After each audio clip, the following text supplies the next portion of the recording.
هذا. طيب فاطمة أيضا معنا، فاطمة العسيري متعرضة أيضا لمحاولة خداع من بائع. فاطمة تفضلي. الو، السلام عليكم. وعليكم السلام، تفضلي فاطمة. قصتي الله يعطيك العافية. قبل فترة قررت أجيب سيارة عشان دوامي وكذا. طبعا أبغى مبلغ مختصر. إيش صلحت؟ دخلت على الحراج الإلكتروني، ما عندي أحد يروح المعارض ويدور لي وكذا. دخلت الحراج الإلكتروني وبحثت لهم سيارة، لقيت أزيرا كان سعرها يمكن 35,000 34,000، موديلها 2016. عجبتني كديكور كذا ما شاء الله تبارك الله.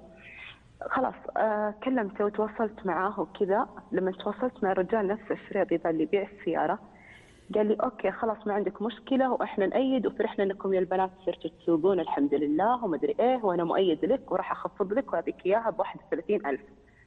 فرحت والله بالسعر، مرة فرحت وكذا. قلت اوكي خلاص. قال روحي افحصيها في المحل الفلاني. من مصر اللي ابحث في هذا المكان. قلت له اوكي انت عطني وانا ببحث بشوف وين ببحثها. قال لا المكان الفلاني بيعملون خصومات على الفحص، اعرفهم انا ومدري ايه. شكله كان متفق معاهم او شيء زي كذا. فوقتها ما كنت تواطؤ فاهمه. بالنهاية. اليوم الثاني تقريبا حكيت السالفه لصديقه لي. قالت شوفي هو لان انت بنت ما بتعرفين واحنا ما نعرف وش هذا الشيء. قلت اوكي. كلمته اليوم الثاني بجوالها هي وانا معاها، راسلته على اني ولد وابغى السياره ومدري ايه وكذا.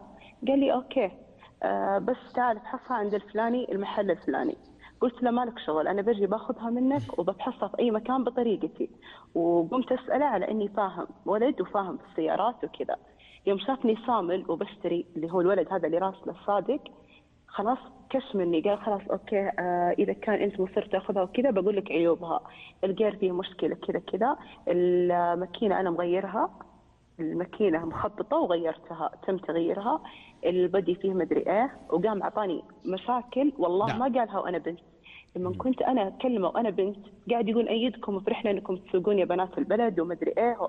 وفي نفس الوقت مصر على المكان نفسه انه ما تبحثون الا عنده. شكله متفق معاهم او شيء. واضح. شكرا جزيلا لك فاطمة العسيري متعرضة لمحاولة خداع من بائع. بسألك بس